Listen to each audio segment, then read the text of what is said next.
All right, welcome back to another video. And in today's video, we have a very, very important topic. But before we jump into the topic, a couple of quick updates. I'm just really enjoying this new style of content. I find that I enjoy this a lot more than actually just kind of making the talking head videos. I found a kind of new motivation to make content again.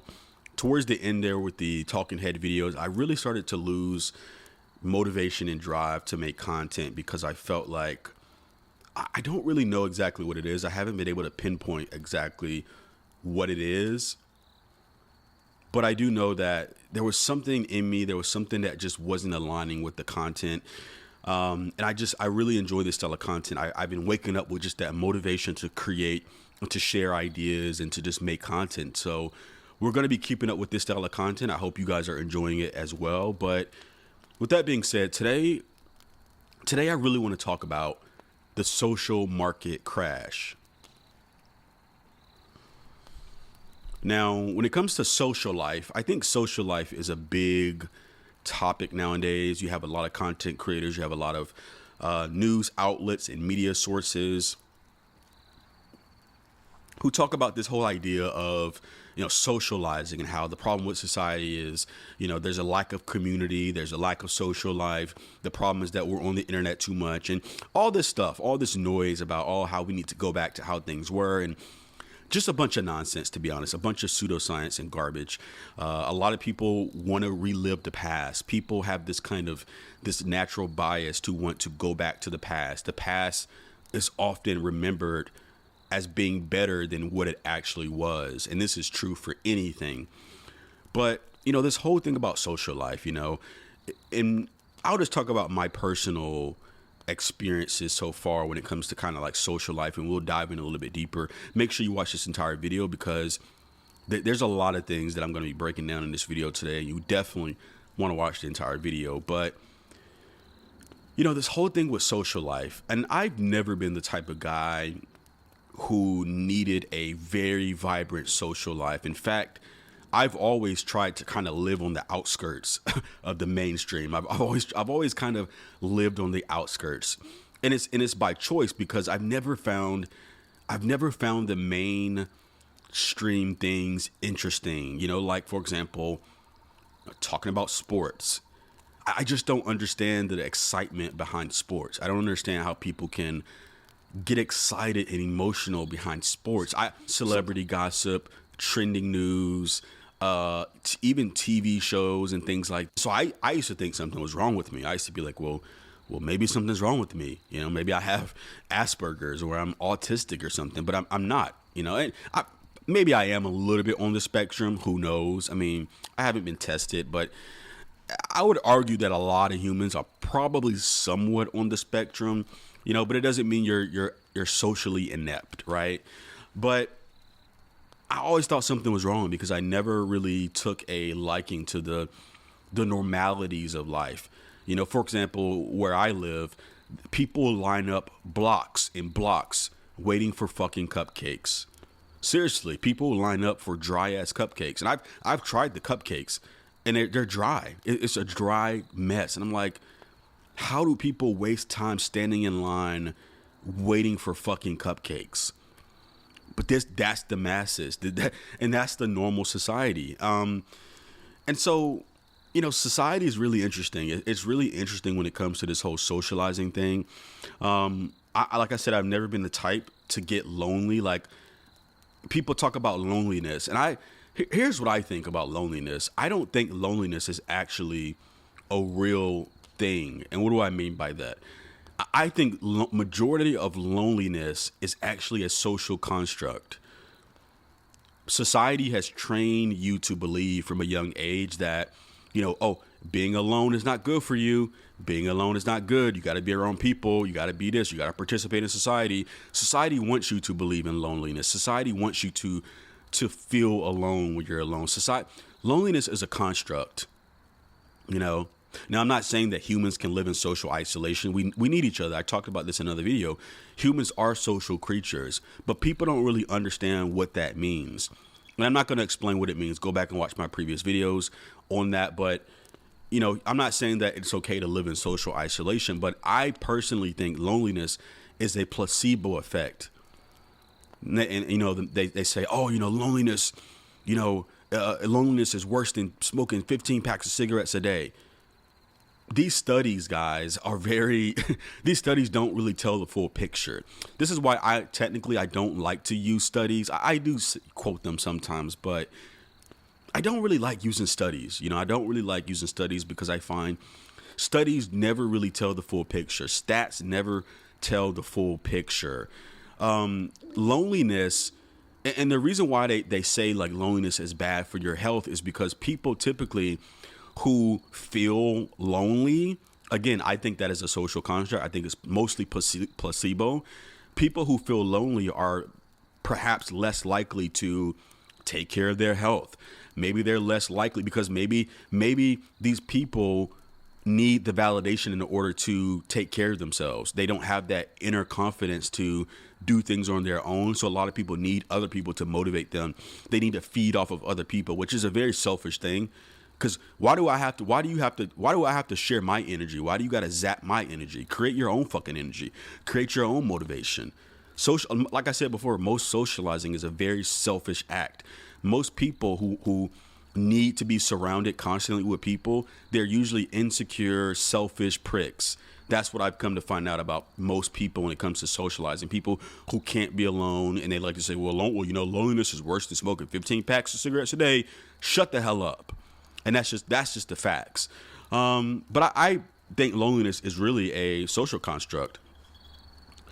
For example, for me, and I'm not saying that every person, you got to know yourself, right? You got to understand your social needs, but don't let society trick you into believing that you got to play their game. That's what society wants you to do. They want you to believe that you got to play by the rules. Oh, you got to socialize, man. If you're not socializing, you're a loser. You're falling behind. You're worthless if you're not socializing and participating with the fucking stupid, ignorant masses. That's what society wants you to believe.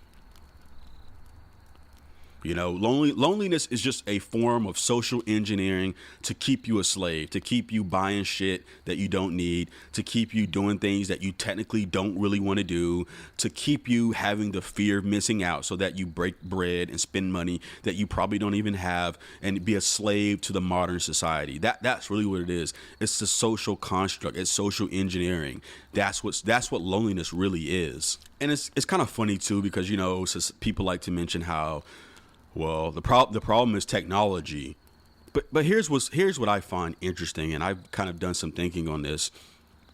I think perhaps we're just showing our true nature. Perhaps humans never really liked other humans that much, and when I say like other humans, I don't mean that like you're an antisocial criminal where you kill people and cause harm, but what I'm saying is that usually humans only come together if there's a need to come together.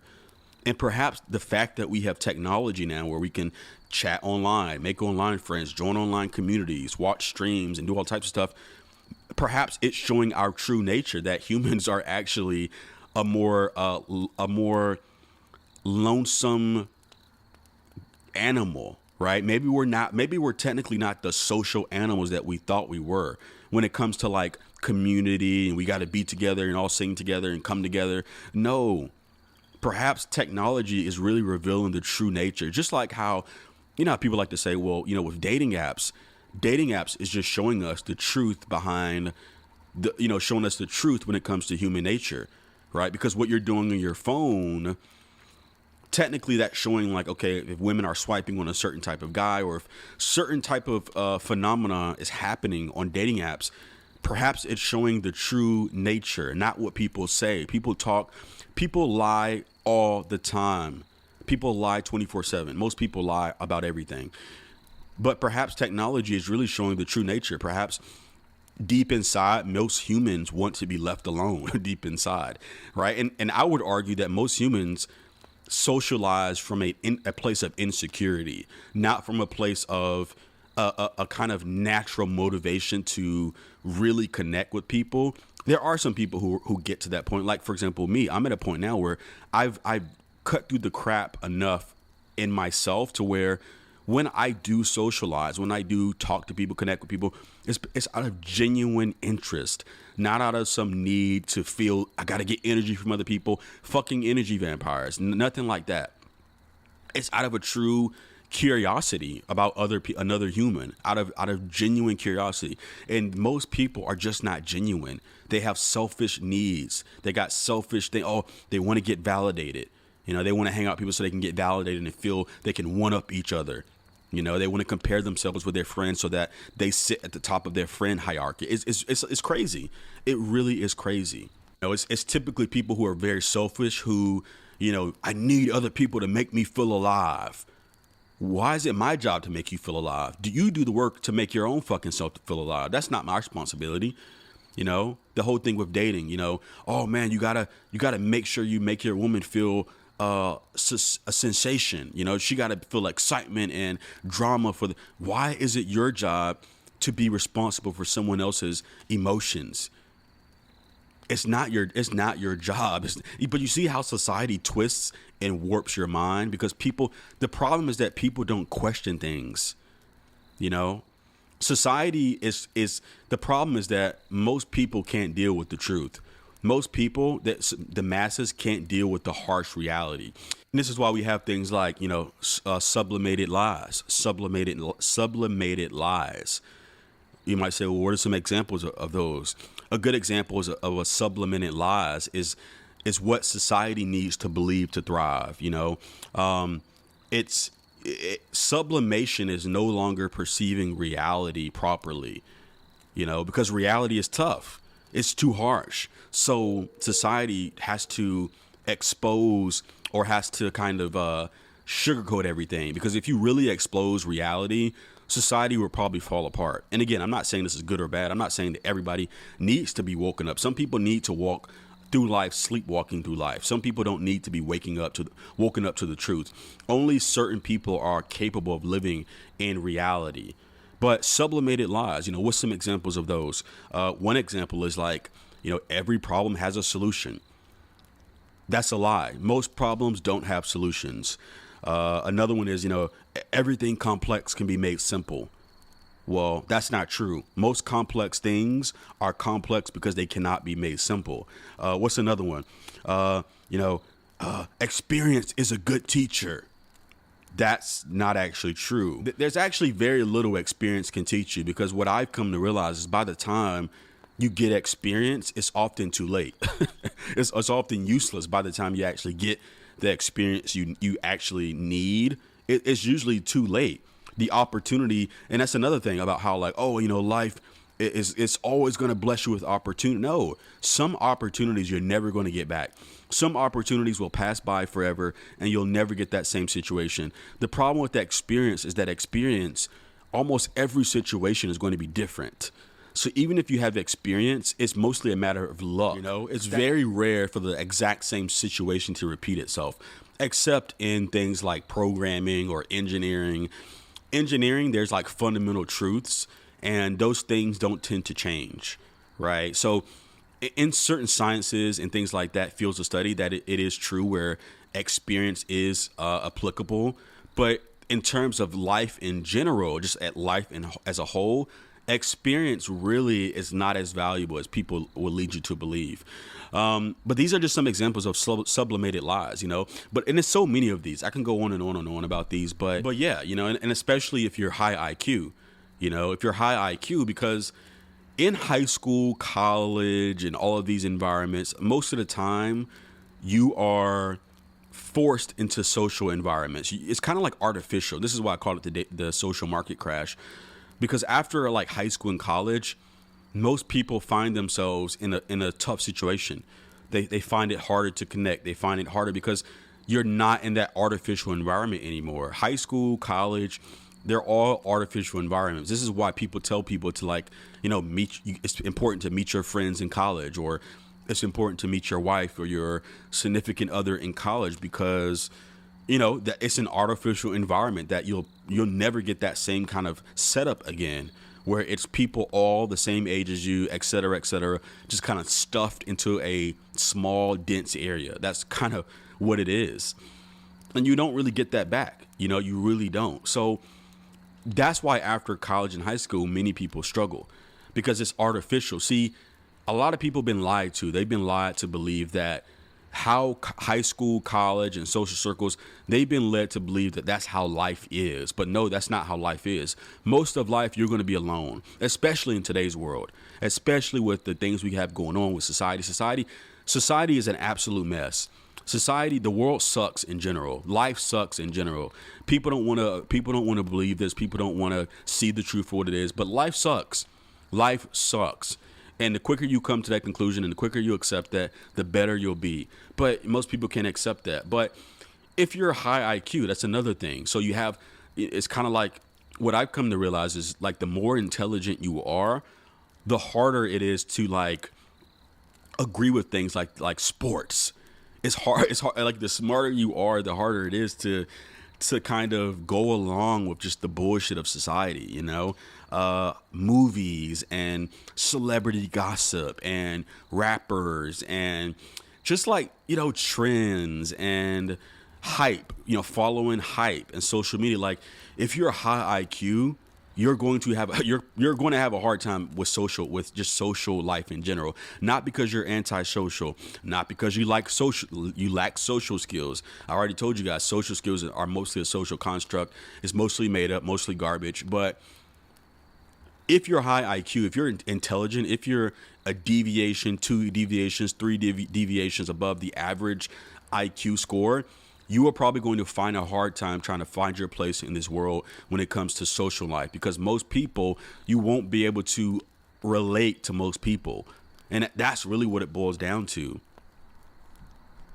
And especially if you're black, don't even get me started on that. If you're a black high IQ male, you are going to have a hard time finding your place in this world. This is why I think we're lucky to have online communities. We're lucky to have online spaces like the Jack and Stack channel, like my channel. We're lucky to have this because it allows us to kind of connect. It allows intelligent, high IQ people to connect and find their tribes, And by the way, the whole online thing, there's actually been studies, there's more research being shown that people actually get the same benefits out of online relationships and friendships as they do in real life. Again, you see how society, they twist and warp lies to go along with the masses about what they want you to do. It's in society's benefit to tell people, oh, you gotta go and spend money and hang out with friends. You gotta go to bars and you gotta do you gotta do normal activities. They want you to do. Society doesn't want you to be a sovereign individual. They don't want that for you. But I'm all about freedom. Having a big social circle is slavery. You essentially become a slave to your social circle. You got to follow the herd. You got to follow what they do. If you take a trip with a bunch of people, guess what? If you want to go fly kites, but everybody else wants to go ride four-wheelers, guess what? You're going to be forced to go with the group. And if you go by yourself, people are going to look at you like something's wrong with you or you're weird. Having big social circles it makes you a slave. It makes you a slave to your social circle. This is why I actually I don't like having a lot of friends. And it's not because I'm antisocial or I hate people or anything like that. I actually, contrary to what it might seem, I actually like people a lot. I just don't like most fucking people because most people are stupid, ignorant, and they can't think for themselves. All they know is what they're told. They don't question anything. But yeah, having a big social circle is mostly, it makes you a slave. This is why I like traveling alone. I like meeting people on my path. As I do my thing, you will stumble across good people. And this is important. Let me make this clear. When you meet good people, make sure you take care of those relationships. I'm guilty in the past of meeting people who I actually really did like, but I'm a very self-sufficient type of person. So you want to take care of good people. When you do come across good people, make sure you do put effort into taking care of those relationships. I've made mistakes in the past where I've kind of sabotaged relationships because I'm a very self-sufficient person, and people take that the wrong way. They take that the wrong way. They see it as, oh, you don't like me. Oh, you don't like. It's like, no, that's actually people are very selfish. They think it's about them. It's not about you. Everything is not about you. So that's, some of the things about the whole social market. I think it's mostly a bunch of crap. This is why I personally think it's important to understand your own social needs. Don't listen to what society tells you. Don't listen to what people say. Oh, well, the recommended studies. Don't listen to none of that bull crap. You're an individual. Your brain chemistry, no one else is like you. Understand your own needs. That's all that matters. A lot of people like to treat socializing as an escape from reality. Most people, they can't sit alone with themselves. So they use other people as an escape. They use other people as a drug. There's a quote, there's a famous philosophy or famous quote that says that, the problem with man is that they can't sit alone in the room. Most people literally, they can't be alone at all. They got to numb out with socializing is actually treated as a drug because people use it to numb out. They use it to escape themselves, the shit they don't want to deal with, the insecurities, the psychological problems, the fears, the anxieties, because they don't want to deal with their own shit. They want to use other people to numb out. They want to use other people to help them feel good because they're not able to enhance and control their own emotions. So when it comes to socializing, just understand yourself. There is no social crisis. There is no social, the social isolation problem, the pandemic. During the pandemic, I was in heaven. I loved it. The lockdowns, I thrived during the lockdowns. I loved it. The stores were empty. Nobody was on the fucking roads bumping into you. Nobody was cutting you off in traffic. People weren't I loved the pandemic. Not because people were dying. I'm not saying I love whatever, but I loved it. I loved the solitude. I loved the quiet. The world kind of was less noisy. It was quiet. It was so peaceful, But most people were dying. They couldn't take it. They had to drug out. They had to numb out. They got to numb out. They can't take it. So there is no social crisis. Humans are just revealing our true natures. Remember, evolutionary psychology and all that stuff is a bunch of crap. Back in the Stone Ages, we need to stay in tribes. That's because we needed to stay in tribes. Humans are creating technology such that man becomes his own god. Damn, that's deep. We're creating technology. Technology is a part of evolution. Humans are evolving. Our brains right now, are changing and morphing. The brain chemistry of people 20, 50 years from now is going to look much different than what we have right now. We're going to evolve. We're going to morph the man and technology. That's where we're headed. So there is no social the social isolation pandemic. People are not coming together anymore. Shut up. It's a bunch of noise. So anyway, that is it for today's video. I will see you in the next one.